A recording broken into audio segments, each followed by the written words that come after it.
Dear students, हम पढ़ रहे हैं टर्म्स ऑफ ट्रेड, जिसके अंतर्गत मैंने आपको टर्म्स ऑफ ट्रेड बताए कि व्यापार की शर्तें होती क्या हैं, कितने प्रकार की होती हैं। फिर मैंने आपको factors affecting terms of trade भी बताए कि कौन कौन से घटक उसको प्रभावित करते हैं। आज हम बात करेंगे विकासशील देशों की व्यापार की शर्तें कैसी होती हैं, अंडर डेवलप्ड कंट्रीज की टर्म्स ऑफ ट्रेड कैसे होते हैं, किस प्रकार वो प्रभावित होते हैं, इसकी आज हम बात करेंगे। जनरली क्या होता है, ये टॉपिक बुक्स में हम पढ़ लेते हैं और थोड़े बहुत पॉइंट्स याद कर लेते हैं और एग्ज़ाम भी अच्छा हो जाता है, लेकिन कुछ ऐसी चीज़ें हैं जो छोटी मोटी चीज़ें हैं जो हम इग्नोर कर देते हैं। बाद में हमसे कोई क्वेश्चन कर लेता है कि ये क्या है, तो हमें बिल्कुल भी आइडिया नहीं होता। इसीलिए मैंने आज ये वीडियो में थोड़ा सा आपको इंट्रोडक्शन करवा रहा हूँ। एक हाइपोथेसिस कही जाती है ट्रेविस सिंगर हाइपोथेसिस, और अक्सर कई बार जब कोई हमसे पूछ लेता है कि ये है क्या, तो हमें आइडिया भी नहीं होता है। लेकिन आपकी बुक्स में ही इन दोनों इकोनॉमिक्स का नाम दिया हुआ है। जब आप अंडर डेवलप्ड कंट्रीज़ की व्यापार की शर्तें पढ़ते हैं, आप ये उस कॉलम के अंदर इन दोनों का नाम आता है। रॉल प्रविश एक अर्जेंटीना के अर्थशास्त्री थे। अर्जेंटीना एक लैटिन अमेरिकन कंट्री है, वहाँ के ये इकोनॉमिस्ट थे जिन्होंने अंडर डेवलप्ड कंट्रीज़ या डेवलपिंग कंट्रीज़ की व्यापार की शर्तों के बारे में कुछ बातें कही थी। और हैंस सिंगर एक जर्मनी के इकोनॉमिस्ट थे जो बाद में ब्रिटेन चले गए थे, उन्होंने भी लमसम उसी टाइम में कुछ बातें कही थी। वो अपना एक पेपर लेके आए थे और प्रविश अपना पेपर लेके आए थे, और क्योंकि लमसम एक ही पीरियड के हैं और उन्होंने लमसम एक ही बात कही है, इसलिए इस हाइपोथेसिस को ट्रेविस सिंगर हाइपोथेसिस के नाम से जाना जाता है। वो क्या कह रहे हैं, इसकी मूल भावना आप समझ लीजिए। वैसे लंबी थ्योरी है, लेकिन इतना हमारी अभी ज़रूरत नहीं है, वो आगे पढ़ेंगे। लेकिन आप ये समझ लीजिए, वो ये कह रहे हैं कि जो प्राइमरी प्रोडक्ट्स बनाते हैं, जो कच्चा माल बनाते हैं, एग्रीकल्चर से जुड़े हुए प्रोडक्ट्स वगैरह जनरली बनाते हैं, जो डेवलपिंग कंट्रीज़ होते हैं, विकासशील देश होते हैं, उनकी टर्म्स ऑफ ट्रेड व्यापार की शर्तें अक्सर ख़राब होती हैं इसकी तुलना में जो विकसित देश होते हैं, जो मैन्युफैक्चरिंग गुड्स बनाते हैं, जो फिनिश प्रोडक्ट्स बनाते हैं, जो टेक्नोलॉजिकल प्रोडक्ट्स बनाते हैं, उनकी तुलना में जो कच्चा माल बनाते हैं, प्राइमरी प्रोडक्ट्स बनाते हैं, उनकी व्यापार की शर्तें लंबे समय में धीरे धीरे करते खराब होती जाती हैं। तो लॉन्ग रन डिक्लाइन की वो बात कर रहे हैं, सेकुलर डिक्लाइन की बात कर रहे हैं, इसीलिए इसको सेकुलर डिटेरियोरेशन थ्योरी भी कहा जाता है।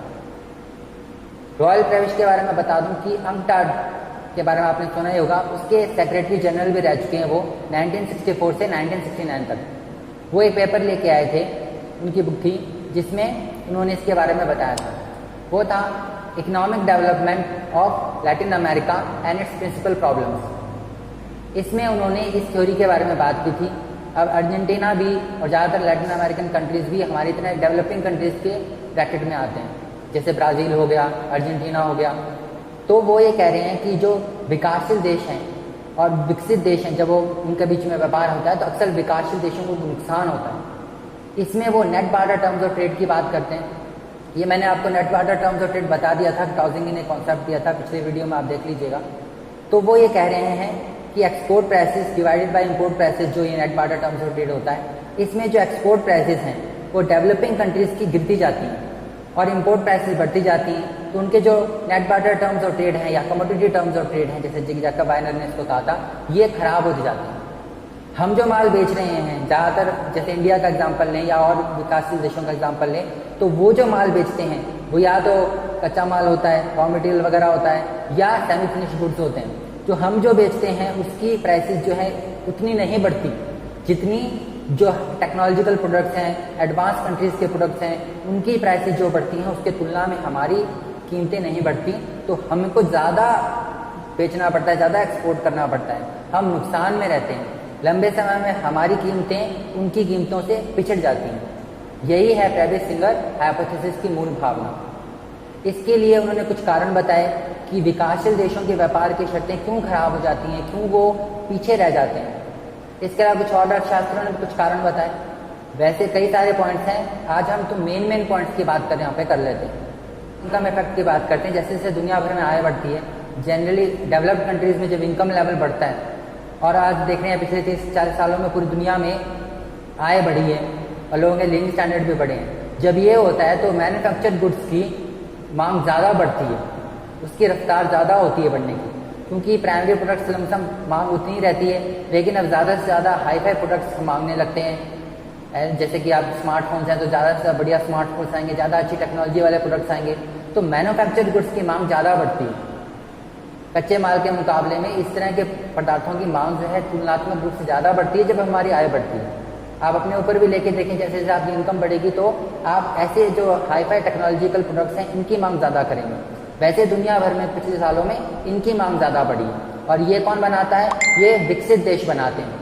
हासिल देश अभी भी उस टेक्नोलॉजी को नहीं पा पाए, तो वो ये कहते हैं कि लंबे समय में इस वजह से, जिसे एंजल लॉ भी कहा जाता है, उसकी वजह से क्या होगा, ये प्रभाव पड़ेगा। अब दूसरी बात वो ये कहते हैं कि जो ये डेवलपिंग कंट्रीज होती हैं इनके अंदर जो ये फॉरेन इन्वेस्टमेंट भी हो, यानी कि बाहर से पैसा भी आए, इंडस्ट्रीज भी लगें या बाहर से टेक्नोलॉजी भी आए, तो भी वो टेक्नोलॉजी ज़्यादा उनको काम नहीं आती, क्योंकि ये जो फॉरेन इन्वेस्टमेंट करने वाली कंपनीज होती हैं ये केवल उनका शोषण मात्र करती हैं। जनरली हम देखते हैं कि फॉरेन इन्वेस्टमेंट को काफ़ी प्रमोट किया जाता है कि हमारे देश में टेक्नोलॉजी आएगी, हमारा विकास होगा और हमारे देश का भी जो सेक्टर है मजबूत होगा। पर ये कहते हैं ज़्यादातर ऐसे देखा जाता है कि ये जो कंपनीज हैं ये रिलक्टेंट होती हैं टेक्नोलॉजी ट्रांसफ़र में।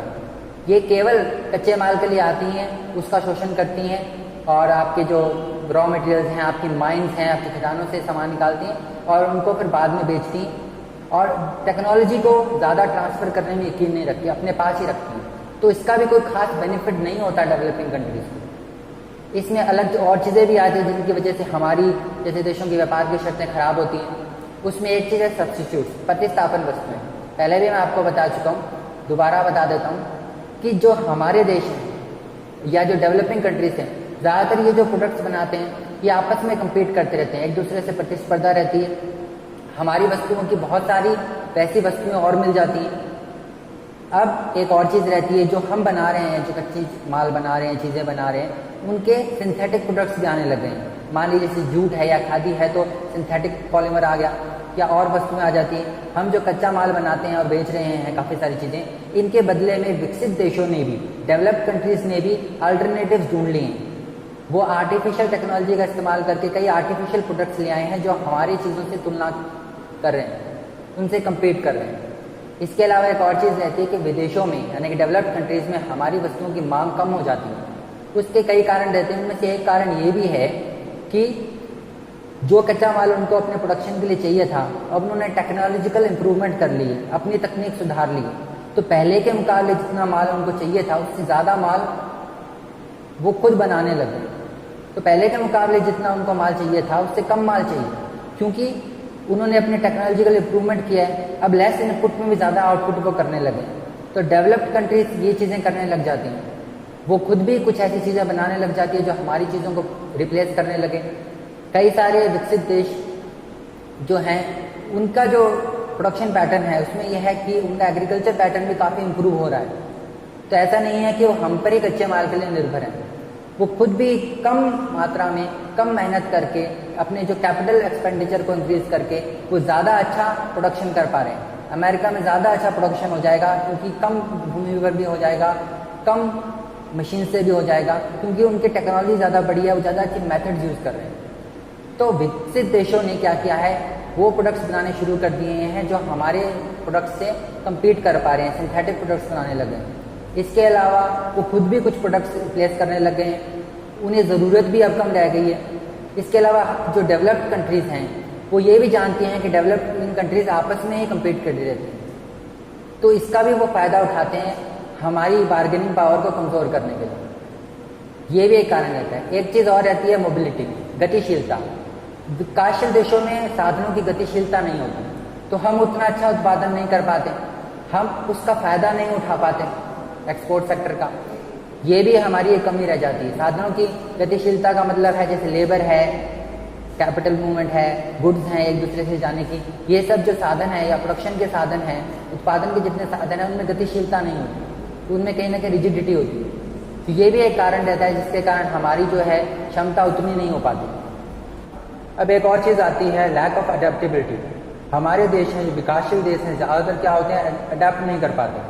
हम बहुत ज़्यादा उन्हीं चीज़ों पर निर्भर रह जाते हैं जो हम काफ़ी टाइम से बना रहे हैं, ट्रेडिशनली बना रहे हैं। जैसे जैसे समय बदलता है डाइवर्सिफिकेशन की ज़रूरत होती है, अलग अलग चीज़ें बनाने की ज़रूरत होती है समय के हिसाब से। यानी कि हम पहले कुछ बना रहे हैं, उसकी मांग कम हो गई, तो अब हमें कुछ नई चीज़ें बनानी चाहिए, नए तरह के प्रोडक्ट्स बनाने चाहिए। लेकिन विकासशील देश ऐसा नहीं कर पाते, उनका प्रोडक्शन पैटर्न कम या ज़्यादा वैसे ही रहता है। जबकि विकसित देशों में मैंने आपको पहले ही बताया आय प्रभाव होता है, काफ़ी सारे ज़्यादा इनकम आने लग जाती है, तो उनका डिमांड पैटर्न शिफ्ट कर जाता है, वो मैन्युफैक्चर प्रोडक्ट ज़्यादा मांगने लगे हैं और हम अभी भी उसी में अटके हैं।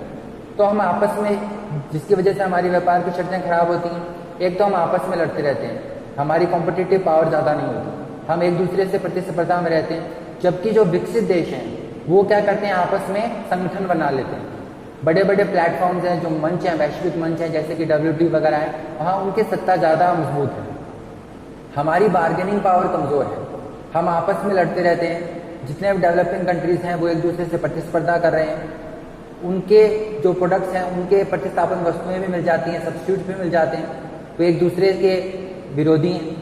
और दूसरी तरफ आप देखें कि जो विकसित देश हैं उन्होंने हमारे उत्पादनों के विकल्प ढूंढ लिए, तो वो हम पे उतने निर्भर नहीं रहे जितने पहले निर्भर थे। इसलिए लंबे समय में क्या होता है कि विकसित देश हमारे वस्तुओं का सब्स्टिट्यूट तो ढूंढ लेते हैं, लेकिन हमको जो इंपोर्ट करना है, जो मैन्युफैक्चरिंग गुड्स हैं, हम वो नहीं बना पाते, तो हमारी जो व्यापार की शर्तें हैं धीरे धीरे खराब होने लग जाती हैं। ये उन्होंने बताने की कोशिश की थी यहाँ पे, यही बेसिक हमारी थ्योरी है, ट्रेविस सिंगर हाइपोथेसिस। और भी कई कारण देते हैं जिनके कारण हमारी व्यापार की शर्तें खराब रहती हैं। उसमें से एक मैंने आपको पहले ही बताया था, वो है पॉपुलेशन। हमारी जनसंख्या ज़्यादा बढ़ती रहती है तो हम ज़्यादा उत्पादन नहीं कर पाते, क्योंकि हमारी अपनी मांग की पूरी नहीं हो पाती, तो पॉपुलेशन भी एक रीज़न रह जाता है जिसकी वजह से हमारी स्थिति जो है खराब हो जाती है। एक और कारण भी रहता है प्रोटेक्शनिज्म। ये जो विकसित देश हैं अक्सर हमारी वस्तुओं को रोकने की कोशिश करते हैं। हमारे प्राइमरी प्रोडक्ट्स हैं, डेवलपिंग कंट्री के प्राइमरी प्रोडक्ट्स हैं, इन पर तरह तरह के टैरिफ्स लगा देते हैं। और क्योंकि अब टैरिफ्स वगैरह लगाना इतना ईजी नहीं रह गया है WTO की वजह से, तो ये कई और तरीके खोज निकाले हैं इन्होंने। ये एनवायरमेंटल स्टैंडर्ड्स पे भी हमारे प्रोडक्ट्स को निगलेक्ट कर देते हैं, और भी कई तरह के पॉलिटिकल प्रेशर डालने की कोशिश करते हैं। तो वैश्विक मंच पे जब हम व्यापार करते हैं तो ये भी हमको समस्या झेलनी पड़ती है। हमारी जो प्रोटेक्शन पावर है वो कमज़ोर है, हम संरक्षण ज़्यादा दे नहीं पाते, हम रोक नहीं पाते, लेकिन हमारी वस्तुओं को ये सब सामना ज़्यादा करना पड़ता है। ये भी एक समस्या का सामना हमको करना पड़ता है। तो अगर आपसे कोई ट्रेविस सिंगर हाइपोथेसिस पूछे तो आपको ये ध्यान में होना चाहिए कि वो ये बात कर रहे हैं कि हम विकसित देशों के मुकाबले में विकासशील देशों की व्यापार की शर्तें लंबे समय में कमज़ोर पड़ने लग जाती हैं। कारण क्या है? वो यही है कि हमारी वस्तुओं की मांग जो है उतनी नहीं बढ़ती, जबकि विकसित देशों की मांग बढ़ जाती है। हमारी वस्तुएं आपस में प्रतिस्पर्धा करती रहती हैं, विकासशील देश आपस में एक मंच नहीं बना पाते, वो आपस में झगड़ते ज़्यादा हैं और जुड़ते कम हैं।